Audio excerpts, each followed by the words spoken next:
The Unified Defense Protocol, established approximately 4,000 cycles ago, contained exactly one rule that every sentient species in the known galaxy agreed upon without debate, argument, or even the slightest philosophical quibbling: when darkness falls on a hostile world, you dig in, shut up, and pray to whatever deity your species invented.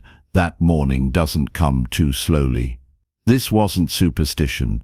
This wasn't some quaint cultural holdover from primitive times. This was cold, hard, statistical fact, backed by 47 different species worth of military data, casualty reports, and extremely depressing graphs. Across the galaxy, from the methane swamps of Tarthis to the crystal forests of Quex Prime, nocturnal predators had spent millions of years evolving specifically to turn daytime's bold hunters into nighttime's cautious prey. The food chain didn't just shift after sunset. It inverted, flipped, and usually added several new layers of absolute horror that daytime creatures couldn't even begin to comprehend. The Vrelian Concordat had a saying, "Only fools and corpses move after dark." The fact that these two categories frequently overlapped was considered proof of wisdom, not redundancy. Verdis 9 took this universal truth and decided to show off about it. The planet was a humid, overgrown nightmare wrapped in vegetation so thick that orbital scanners couldn't penetrate past the canopy. The jungle didn't just grow here, it competed, strangled, and occasionally digested anything stupid enough to stand still for more than 10 minutes. During the day, Verdis 9 was merely dangerous, filled with perfectly normal threats like venomous plants, territorial herbivores the size of troop transports, and insects that viewed body armor as a light appetizer before the main course. At night, Verdis 9 transformed into something that made military xenobiologists openly weep and request immediate transfers to paperwork duty. The night shift predators on Verdis 9 didn't just hunt. They calculated, coordinated, and apparently held strategy meetings because their attack patterns showed distressing signs of tactical planning. 3 separate expeditions had tried to maintain nighttime operations on Verdis 9. 2 were never heard from again. The 3rd expedition made it back, but the survivors refused to discuss what happened after dark, communicating exclusively through hand gestures and quiet sobbing. Which made the current situation, to put it in the mild, understated terms favored by military communications, monumentally unfortunate. Lieutenant Krasthor of the Vrelian Concordat checked his chrono for the 14th time in as many minutes and felt his secondary stomach clench with what his species called pre-death nausea. The amber sun of Verdis 9 hung approximately 45 minutes above the horizon, which translated to roughly 30 minutes before the canopy blocked out every photon of useful light, and the jungle turned into an organic haunted house designed by a committee of sadists. His patrol, a mixed-species reconnaissance unit, had been cut off from base camp by a completely unforeseeable disaster. Well, unforeseeable, if you ignored the 3 separate warnings from Orbital Command, the meteorological report clearly stating flash flood season, and the uncomfortable fact that Krasthor had definitely noticed the river rising, but had decided that completing the mission was more important than minor details like potential drowning. Now the swollen river blocked their path back to base, and nightfall approached with the inevitability of taxes and bad decisions coming home to roost. Defensive positions, Krasthor ordered, his vocal cords producing the harmonics that indicated barely controlled panic in Vrelian speech. Standard night survival protocol: dig in, power down everything non-essential, and for the love of the first spawning, nobody make any noise. The patrol scattered to comply. The X, a 4-armed Quellerian, immediately began scooping out a depression in the ground with all 4 hands moving in panicked synchronization. Vaughn, a stocky Drenthian whose species evolved in cave systems and really should have known better than to volunteer for jungle recon, started arranging his equipment into a protective barrier, his breathing already rapid with fear. And then there was Private Mac Henderson, the human. Humans had joined the galactic community approximately 2 generations ago, and most species were still trying to figure out if their admission had been a clerical error or an elaborate prank by the admissions committee. Humans were biologically weird, culturally confusing, and possessed of a disturbing tendency to treat universal constants as mild suggestions open to negotiation. Private Henderson stood in the center of the small clearing, hands on his hips, head tilted back, staring up at the canopy with the expression of someone who just had an interesting idea. This was, in Krasthor's experience with humans, a deeply concerning expression. "Henderson," Krasthor called out, trying to inject authority into his voice, despite the growing existential dread. "Defensive position. Now." "Yeah, about that, LT," Henderson replied, still looking upward.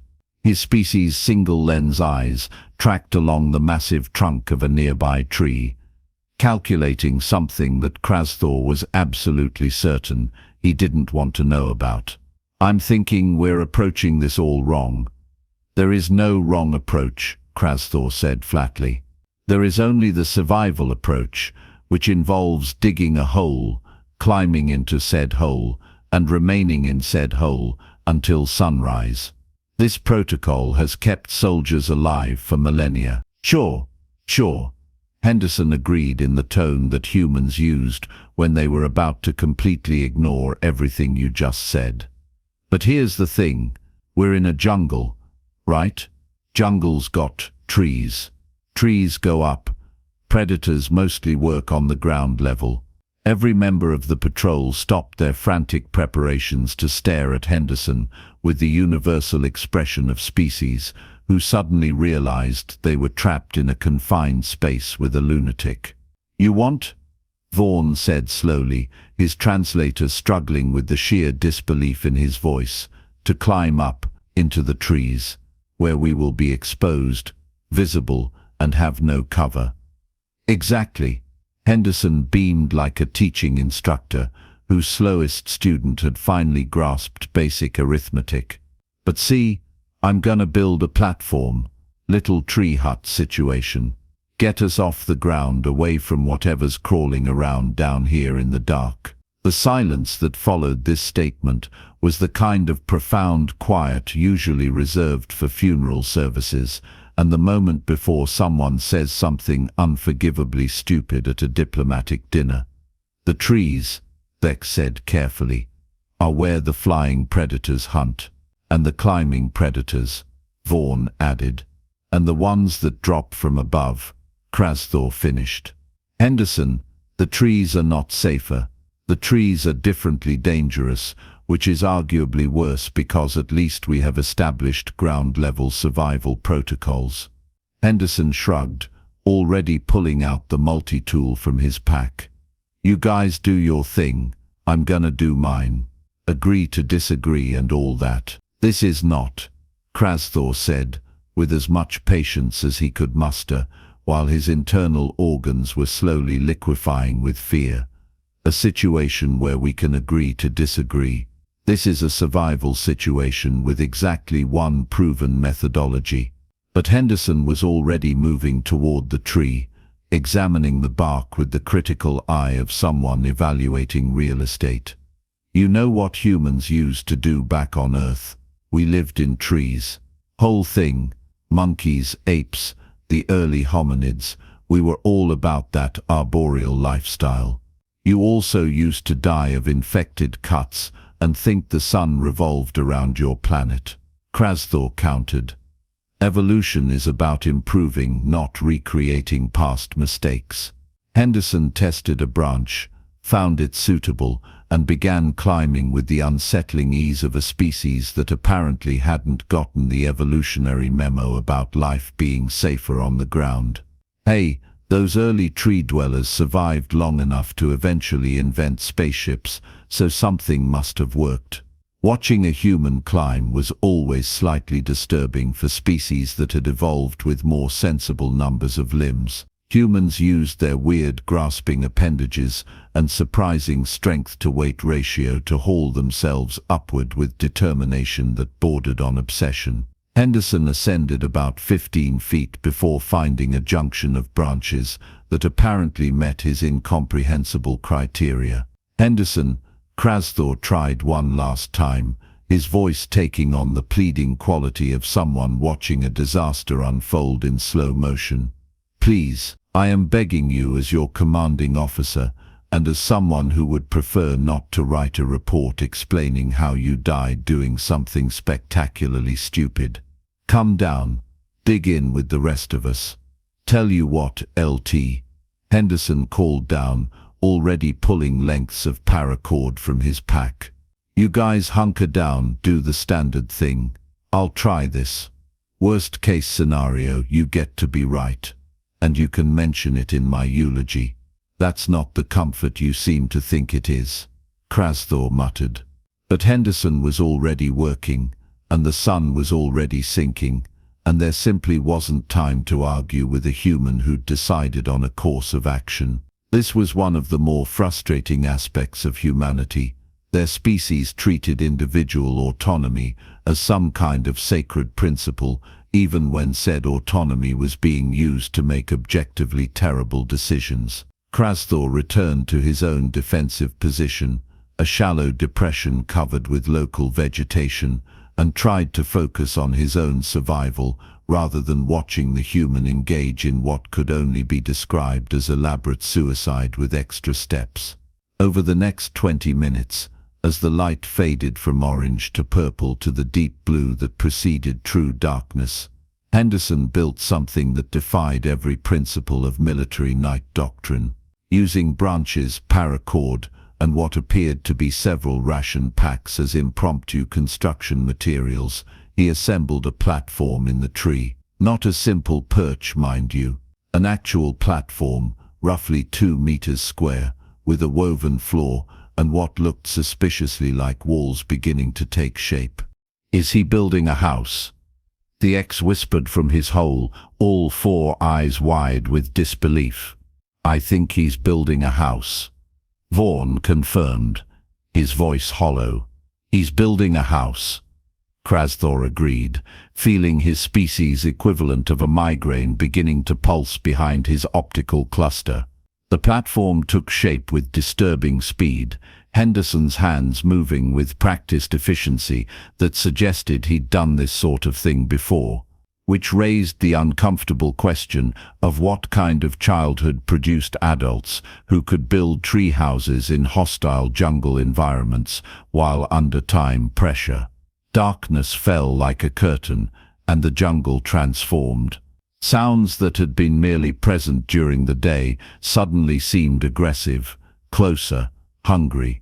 Something howled in the distance, a sound that started low and rose to frequencies that made Krasthor's sensory organs ache. The Vrelian's military training kicked in: breathe shallow, minimize movement, become part of the ground, survive until morning. Above them, incomprehensibly, a light sparked to life. Krasthor's eyes shot open in absolute horror. In his tree platform, Private Henderson had started a fire. Not a small, carefully shielded chemical light source. Not a minimal output tactical lamp. An actual dancing, crackling, visible from orbit fire, built in a small container on his platform, flames licking upward into the night. Mother of the first spawning, Krasthor breathed. He's lit a fire. He's lit a fire in the dark. On Verdis 9, that human has lit a fire. Every predator within 5 kilometers could now see exactly where dinner was located, served up with atmospheric ambiance. "We're dead," Vaughn stated, matter-of-factly. "That's it. Mission over. The predators are going to converge on that light like it's a restaurant sign, and we're all going to die because a human decided to announce our location to the entire jungle. The X had begun making a keening sound that indicated his species was preparing for death. It was a mournful noise, traditionally done to alert family members that they should begin funeral preparations. Henderson, Krasthor hissed as loudly as he dared. Extinguish that fire immediately. That is a direct order. Can't hear you, LT. Henderson called back cheerfully, his voice carrying through the darkness with the kind of volume that survival instinct should have prevented. Fire's crackling too loud. The fire was not in fact crackling that loudly. Henderson was simply choosing not to comply, which seemed to be a running theme this evening. And then the smell hit them. Cooking meat. Grilling protein with what smelled like seasoning. Henderson had apparently decided that since he was already violating every survival protocol ever written, he might as well go full commitment and prepare dinner. He's cooking, the X stated, his translator barely functioning through his shock. In the dark, on Verdis 9, with a fire, the human is cooking. The sizzle of meat over flame carried down from the platform obscenely loud in the jungle night. Krasthor could actually see Henderson's silhouette against the firelight, turning something on what appeared to be a small portable grill, apparently meal planning while certain death approached from every direction. You know, Henderson's voice drifted down, conversational and relaxed. I've got extra if anyone wants some. Brought some seasoning packets from the base commissary. This one's supposed to be teriyaki flavor, which I know sounds weird for ration meat, but it actually works pretty well. Nobody responded, mostly because they were paralyzed with the knowledge that they were about to die thanks to one human's incomprehensible dinner plans. The first predator arrived within 15 minutes.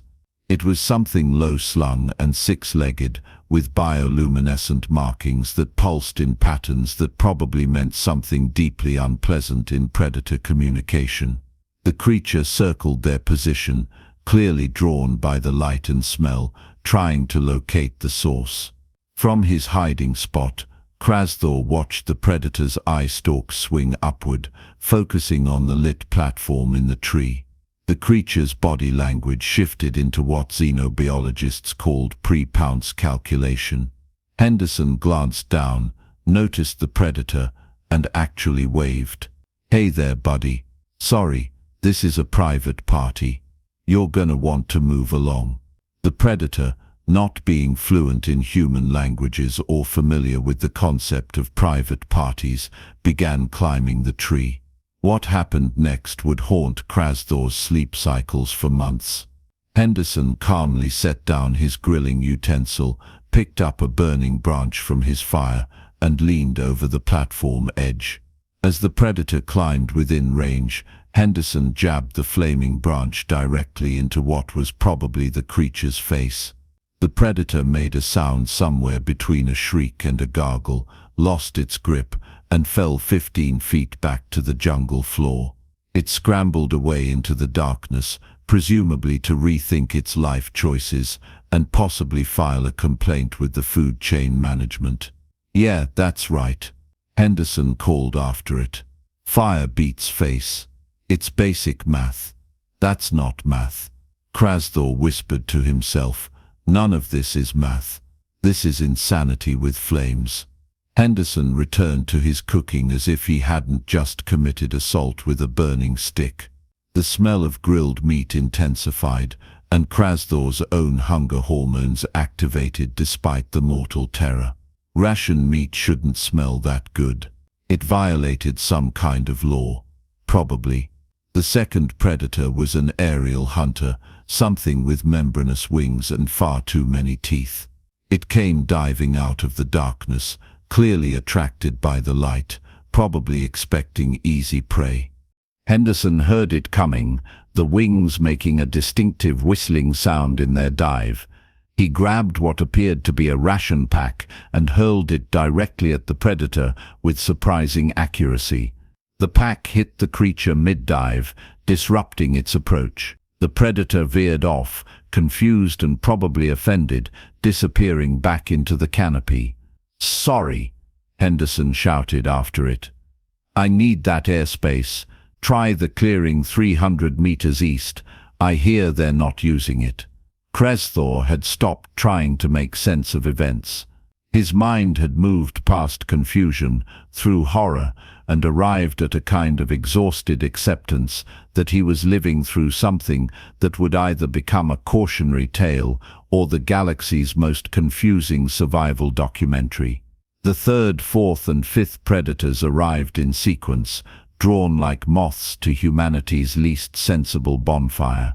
Henderson dealt with each one through a combination of fire jabbing, throwing objects, and at one point simply making loud noises until the predator decided that dinner wasn't worth this level of hassle.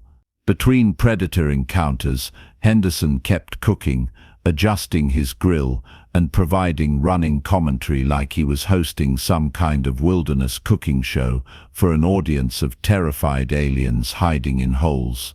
"See, the trick with ration meat," Henderson explained to no one in particular, "is you gotta get a good sear on both sides first. Seals in what little moisture these things have, then you do a slower cook to heat it through without drying it out." "We're going to die learning cooking tips," Vaughn muttered from his defensive position. "This is how my story ends. Death by human cuisine tutorial." The night stretched on with surreal horror. More predators came, attracted by the light, the smell, or possibly just morbid curiosity about what kind of prey was stupid enough to advertise its location. Henderson defended his position with fire, improvised projectiles, and at one memorable point, a stick that he'd sharpened with his multi-tool during a lull in predator attacks. Krezthor, from his hole in the ground, tried to count the predators Henderson had driven off and lost track somewhere around 12. Each encounter should have been fatal. Each encounter violated every statistical model of nocturnal predator behavior. And each encounter ended with Henderson victorious and whatever was trying to eat him retreating in confusion. Somewhere around local midnight, Henderson actually started humming. Like this was a pleasant camping trip instead of a statistically improbable survival situation. "Hey LT," Henderson called down during a quiet moment. "You sure you don't want some? I've got this whole second ration pack I haven't touched yet." "Seems wasteful." "I am certain," Krezthor replied through clenched jaw equivalence, "that I want to focus entirely on not dying, which precludes dining at this time. Your loss.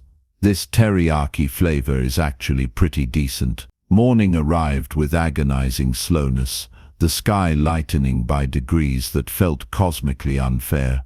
But eventually, inevitably, the sun crested the horizon, and daylight filtered down through the canopy, and the nocturnal predators retreated to wherever they spent their days plotting nighttime hunting strategies.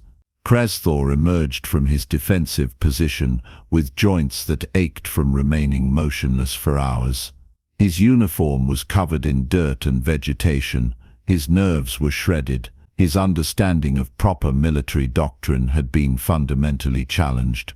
He looked up at Henderson's platform. The human was stretching, looking well-rested and satisfied, like he'd just enjoyed a pleasant night at a hotel instead of defending a treehouse against a parade of horrifying jungle monsters. "Morning, LT," Henderson called down cheerfully. "Sleep okay?" Krezthor didn't trust himself to respond verbally. He settled for a gesture that his species used to indicate extreme displeasure, mixed with reluctant acknowledgement of survival. Sex and Vaughn emerged from their own positions, looking equally traumatized. The patrol gathered in the small clearing, conducting the morning head count with the mechanical efficiency of soldiers who'd survived something that would require extensive therapy to process. Everyone was present. Everyone was alive. Against all probability, logic, and established survival doctrine, They'd made it through the night on Verdis 9. Henderson climbed down from his tree platform, looking entirely too pleased with himself, and rejoined the patrol. He noticed the stares from his fellow soldiers and shrugged. "What? It worked, didn't it?" "That," Krasthor said carefully, choosing his words with the precision of someone who would need to file an incident report and wanted to be on record as having expressed appropriate concern, "is not the point." "Seems like it's exactly the point," Henderson countered. "We all survived. I got a decent night's sleep and a hot meal. You guys survived too. With your method. Different approaches, same result." "Your approach," Vaughn said, his voice still shaky, "should have gotten us all killed. Every military model predicts it should have gotten us killed. You violated protocol, ignored doctrine, and treated established survival strategies as suggestions." Henderson grinned, slinging his pack over his shoulders. "Yeah, but I'm human. We've got a pretty solid track record of surviving by doing exactly what everyone says won't work. It's kind of our thing." The patrol began the trek back to base, the swollen river having receded enough during the night to allow crossing. As they walked, Krasthor mentally composed the incident report that he absolutely did not want to write, but military regulations demanded. The report would note that all patrol members survived the night using established survival protocols. There would be a footnote, carefully worded, about one human soldier employing alternative methodology that resulted in 0 casualties, but approximately 37 protocol violations, and 1 minor brush fire that was technically controlled, but definitely not authorized. High Command would read the report, add another data point to the growing file labeled Human Tactical Anomalies, and continue wondering whether admitting humans to the galactic military had been brilliant or catastrophic. The fact that this question remained unanswered after 2 generations suggested the answer was probably both, somehow simultaneously. Henderson walked point, humming the same tune he'd been humming in his tree platform, apparently unfazed by the night's events. Behind him, 3 alien soldiers tried to process what they'd witnessed and reconcile it with everything they'd been taught about survival. The jungle of Verdis 9 continued its eternal cycle, indifferent to the small drama that had played out in its canopy. Somewhere in the darkness between the trees, predators settled into their daytime rest, possibly having nightmares about burning sticks and humans who refused to follow the food chain's established hierarchy. And in military headquarters, across 7-star systems, doctrine writers would eventually add another footnote to the Unified Defense Protocol, a small addendum that read, "Standard nighttime survival procedures remain mandatory for all species. Humans are advised to comply, but are noted to have alternative methodologies that, while statistically improbable, have demonstrated non-zero success rates under specific conditions." Command is still reviewing whether this constitutes courage or collective insanity. The report would not mention that the working theory was leaning heavily toward the latter.